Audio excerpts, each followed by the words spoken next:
O amanhecer em Vila Esperança era sempre o canto dos galos. O vento seco cruzando as plantações empoeiradas e o rangido da madeira nas casas humildes que resistiam ao tempo.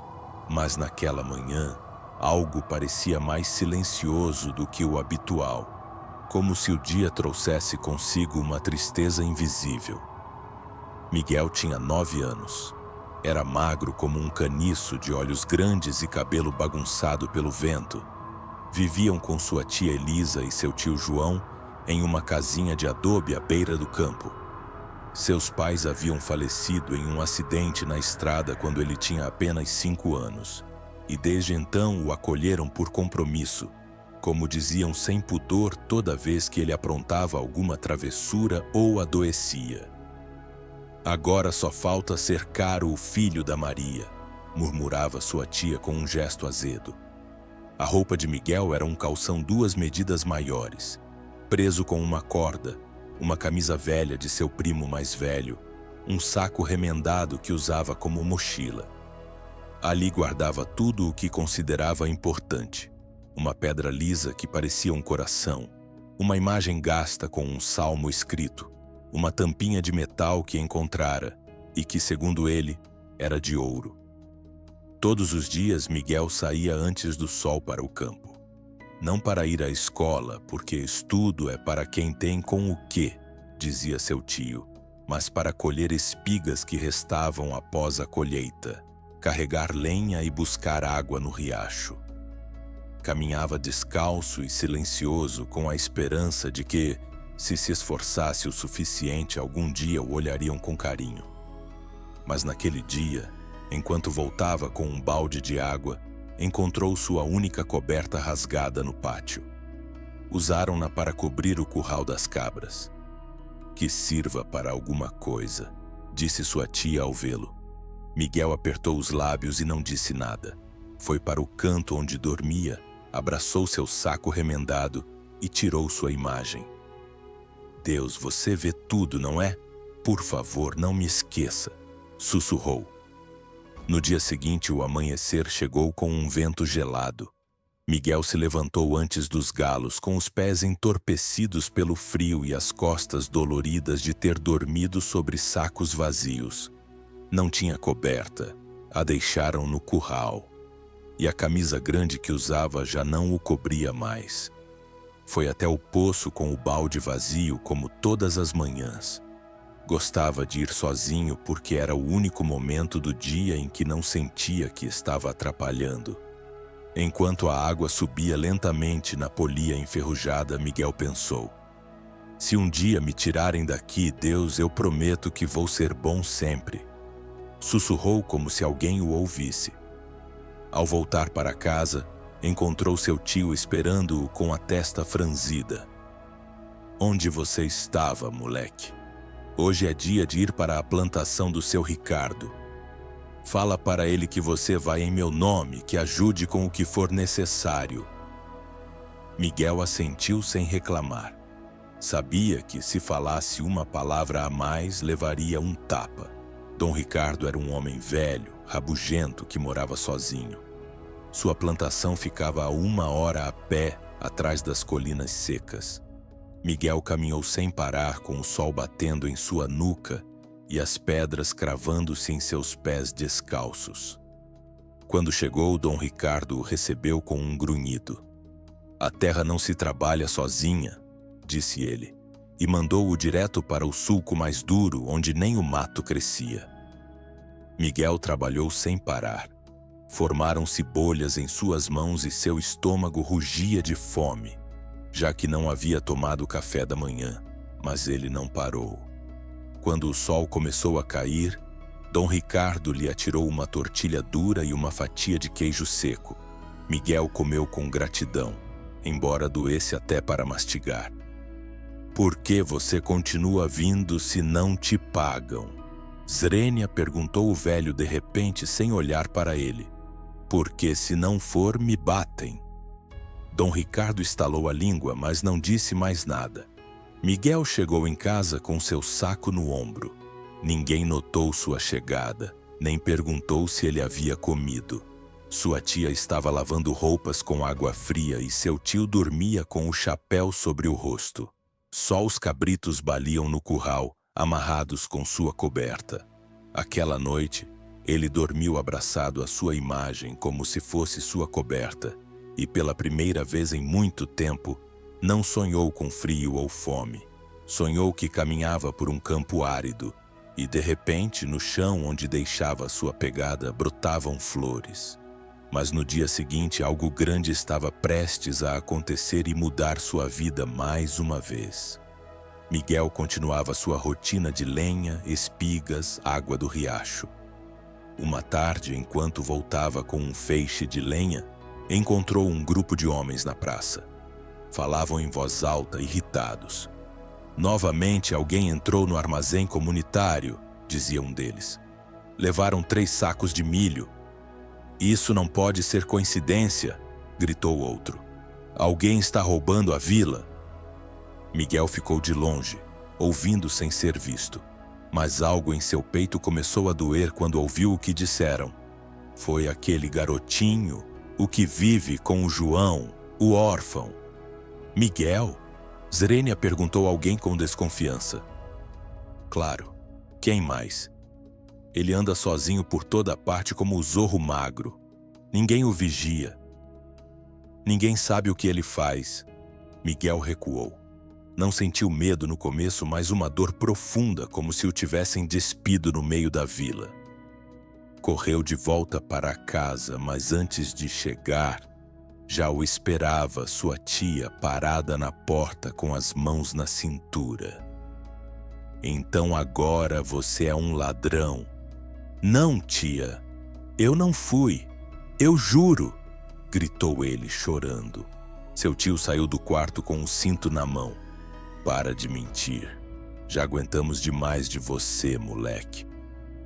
Você vai aprender o que é respeito. Miguel tentou correr, mas o golpe alcançou suas costas. Não gritou, não chorou mais. Ficou parado como se não tivesse forças para se defender. Aquela noite não jantou, não se deitou. Ficou encolhido no canto com seu saco como travesseiro e o estômago vazio. E então, enquanto todos dormiam, ele foi embora. Pegou seu saco, seu coração ferido e caminhou sem rumo pelos caminhos de Vila Esperança. Só a lua o acompanhava. Só a poeira do caminho e o eco do vento. Caminhou até não poder mais. Até que seus pés doeram e seus olhos não viam mais. Deitou-se ao lado de uma cerca de arame em um campo abandonado. E ali, sob as estrelas, sussurrou: Deus, se realmente está comigo, me diga o que tenho que fazer, porque não aguento mais. O silêncio foi tão profundo quanto o céu, mas não estava vazio, porque naquela noite, enquanto Miguel dormia sobre a terra seca, alguém mais o viu. Uma figura humilde com chapéu e uma lâmpada de óleo o encontrou à beira do campo. Era Dom Silvano, um ancião nobre que vestia roupas limpas, embora desgastadas. Um chapéu de palma com as bordas quebradas e carregava nas costas um saco com algumas ferramentas velhas. Ele tinha as mãos calejadas pelos anos, um olhar firme, mas bondoso. Ao ver o menino caído no caminho, agachou-se e perguntou: O que faz aqui sozinho, garotinho? Caiu. Miguel tentou se levantar, mas a dor nas costas o fez encolher. Onde você mora, seus pais? O menino abaixou a cabeça e murmurou: Não tenho meus pais. Já não estão aqui. Moro com meus tios lá. E apontou vagamente para o campo com um gesto cansado do braço. Dom Silvano franziu a testa. Como você se chama? Miguel, Miguel Souza. Dom Silvano olhou o menino como se tivesse visto um fantasma. Souza. E sua mãe se chamava Maria. Miguel assentiu. Dom Silvano tirou o chapéu com respeito. Seu avô, Dom Tristão Souza, foi meu compadre. Homens como ele não existem mais. Seu pai, Davi, também era um bom homem. Me ajudou a plantar quando eu já não podia mais com a enxada. Miguel olhou surpreso. Então o senhor os conheceu? Claro que sim. Sempre os recordei com muito carinho. Fui para a cidade cuidar de meu irmão doente por muitos anos e só voltei há 1 ano.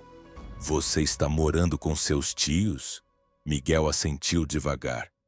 E eles te tratam bem? O menino hesitou. Pensou na coberta rasgada, nas palavras duras, no saco velho onde guardava seus tesouros. Depois murmurou. Mais ou menos. Dom Silvano abaixou o olhar sério. Algo não estava certo. Ele lembrava bem daquela terra. Os pais de Miguel lhe haviam mostrado com orgulho. Um dia disseram que a haviam comprado com suas economias. Era para o filho, para que um dia ele não precisasse pedir terra a ninguém. Miguel, aquela casa onde você vive, sabe se seu tio a comprou? Não sei. Só me deixaram ficar por pena. O velho apertou os lábios. Algo dentro dele se agitou. Não era apenas raiva. Era uma sensação de injustiça que arde como lenha seca quando sabemos que Deus não fica de braços cruzados. Vamos para minha casa, filho. Você vai se lavar, vai comer e vai me contar tudo com calma. Miguel hesitou. Não estava acostumado a ser convidado para nenhum lugar. Sério? Dom Silvano sorriu levemente. Sério, garoto. E amanhã, se Deus quiser, vamos ver o que há por trás de tudo isso. Porque há coisas que não podem ficar escondidas para sempre. A casa de Dom Silvano ficava a poucas veredas do povoado, ao pé de um morro baixo. Era uma casa humilde, de adobe firme, com um telhado que rangia suavemente quando o vento o acariciava. Do lado de fora, havia uma árvore de laranjeira, torta pelos anos, mas ainda cheia de folhas e frutos pequenos. Miguel entrou com os pés arrastando poeira, os olhos baixos e uma mistura de medo e espanto no peito. Nunca havia estado em uma casa onde não o repreendessem assim que cruzava a porta. Aqui está a água para você se lavar. E aqui, disse Dom Silvano abrindo uma pequena panela, preparei feijão com ovo. Gosta? Miguel não respondeu. Sentiu um nó na garganta. Cheirava a boa lenha, a comida de verdade, a lar. Sentaram-se à mesa. Dom Silvano comia devagar, enquanto o menino comia rapidamente, mas em silêncio, como se a qualquer momento alguém fosse tirar seu prato. Coma tranquilo, filho. Aqui ninguém vai te apressar. E foi então que Miguel, pela primeira vez em muito tempo, sentiu que podia respirar fundo, sem medo. Após a refeição, Dom Silvano lhe emprestou uma camisa velha, mas limpa, uma calça com cinto de corda, preparou um canto com uma coberta grossa, um travesseiro que cheirava a madeira seca e sabão. Antes de dormir, Miguel tirou sua imagem com salmos, colocou-a ao lado da cama e sussurrou: Obrigado, Deus, por hoje. No dia seguinte, Dom Silvano se levantou cedo e começou a procurar entre alguns papéis velhos guardados em uma caixa de madeira. Ali, com as mãos trêmulas, encontrou uma cópia do contrato de compra daquelas terras. Estavam os nomes de Rafael e Maria, e um detalhe na parte inferior que o deixou paralisado: herança automática ao filho em caso de falecimento. Miguel era o legítimo dono daquelas terras, não seu tio nem sua tia, o menino. O velho apertou os lábios. Já entendia muitas coisas. Mais tarde, enquanto o menino varria o pátio com gosto, como se varrer terra alheia com carinho fosse sua forma de agradecer, Dom Silvano sentou-se ao seu lado. Miguel, seu tio trabalha nessas terras? Sim. E você o que faz? Recolho lenha, carrego água, limpo o curral. Às vezes planto com ele, mas ele diz para não atrapalhar. Dom Silvano se acomodou. Essa casa onde você mora e essa terra eram dos seus pais e eu tenho provas. Você deveria estar lá, não por pena, mas como dono. Miguel o olhou com os olhos arregalados, mas não soube o que dizer. Seu coração batia tão forte que pensou que fosse sair. E o que isso significa? Que seus tios mentiram, filho. Que alguém precisa responder, mas vamos fazer da maneira certa, com respeito, com verdade. Miguel apertou sua imagem. Sua mãe sempre lhe dizia que Deus via tudo, mas ele não pensou que ver também significava agir. E se eles ficarem bravos? Dom Silvano sorriu com ternura. Aqueles que temem a verdade sempre ficam bravos. Mas Deus não abandona o justo. E naquela tarde, com o sol se pondo atrás das montanhas, o velho e o menino caminharam juntos rumo ao povoado, com os papéis na mão e a verdade começando a respirar. Finalmente, quando chegaram, Dom Silvano pediu para falar com o comissariado. Levo os papéis bem guardados, mas não vim procurar briga, disse ele com a voz firme. Vim falar com provas. Os vizinhos começaram a se aproximar curiosos. Miguel ficou atrás de Dom Silvano, apertando seu saco com ambas as mãos, como se a qualquer momento fossem mandá-lo embora de novo. Esse menino, continuou o velho apontando para Miguel, é filho de Maria e Rafael Souza, pessoas boas, trabalhadoras. Essas terras eram deles. Eu tenho os documentos que provam. E para quem ainda tiver dúvidas, a cláusula é clara. Herança automática ao filho em caso de falecimento. Os murmúrios se espalharam entre os presentes. O tio João e a tia Elisa apareceram entre a multidão, pálidos, tensos. Isso não prova nada, João gritou. Nós outros o criamos. Nos pertence essa casa por direito de criação. Ou por direito de maltrato, respondeu Dom Silvano sem aumentar a voz. Pelo direito de usar um menino como servente e golpeá-lo quando se defende. O comissariado pediu silêncio. Elisa levantou a voz. Foi ele quem roubou o milho do armazém comunitário. Não se esqueçam disso. Foi então que aconteceu. Uma mulher do povoado, Dona Cata, levantou a mão. Eu quero dizer algo. Eu vi João saindo do armazém com um saco de milho. Parecia estranho, mas ele me disse que era para o comissariado. Mentira, disse ele. A velha está confundida. Confusa? Component Placement interrompeu o comissariado. Então explique onde levou o saco, porque foi a mim que pedi. Os murmúrios cresceram e João não pôde dizer mais nada para se defender. As investigações continuarão. Mas o que está claro é que acusaram um inocente. Miguel tremia. Não sabia se chorava ou corria. Mas Dom Silvano colocou uma mão em seu ombro. Você não precisa mais se esconder. Deus falou por você. E o que vai acontecer com a casa? Perguntou o menino com voz trêmula. O que diz a lei? Respondeu o comissariado. Essas terras são suas, e quem não aceitar, terá que enfrentar a justiça. Naquela noite, Miguel voltou para casa, mas não pela porta dos fundos. Entrou com Dom Silvano com o apoio do povo e com os papéis nas mãos. Ajoelhou-se e sussurrou. Obrigado, Deus. Você me viu. Os dias passaram. João teve que responder pelo roubo. E tanto ele quanto Elisa foram obrigados a abandonar a casa.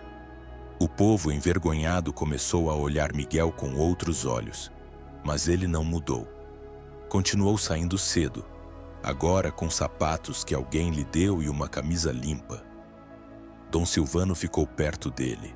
Ajudava-o a plantar, a ler a Bíblia que sua mãe havia deixado, e dizia a ele todas as noites: os justos nem sempre ganham rápido, mas sempre ganham com honra. Miguel, no fundo, já não se sentia mais órfão, porque Deus, embora tarde, nunca falha. E sob o mesmo céu que antes o cobria em solidão, agora ele dormia em paz. Os murmúrios se espalharam entre os presentes. O tio João e a tia Elisa apareceram entre a multidão, pálidos, tensos. Isso não prova nada, João gritou. Nós outros o criamos. Nos pertence essa casa por direito de criação. Ou por direito de maltrato, respondeu Dom Silvano sem aumentar a voz. Pelo direito de usar um menino como servente e golpeá-lo quando se defende. O comissariado pediu silêncio. Elisa levantou a voz. Foi ele quem roubou o milho do armazém comunitário. Não se esqueçam disso. Foi então que aconteceu. Uma mulher do povoado, Dona Cata, levantou a mão. Eu quero dizer algo. Eu vi João saindo do armazém com um saco de milho. Parecia estranho, mas ele me disse que era para o comissariado. Mentira, disse ele. A velha está confundida. Confusa? Component Placement interrompeu o comissariado. Então explique onde levou o saco, porque foi a mim que pedi. Os murmúrios cresceram e João não pôde dizer mais nada para se defender. As investigações continuarão, mas o que está claro é que acusaram um inocente. Miguel tremia.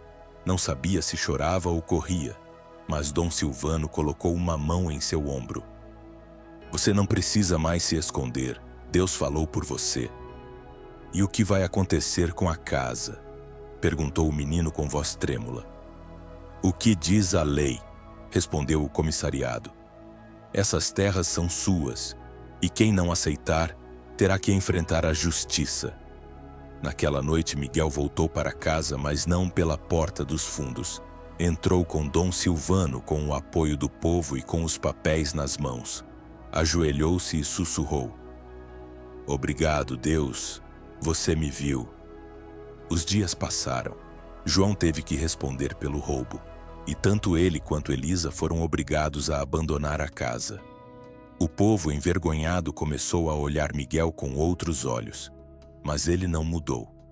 Continuou saindo cedo, agora com sapatos que alguém lhe deu e uma camisa limpa.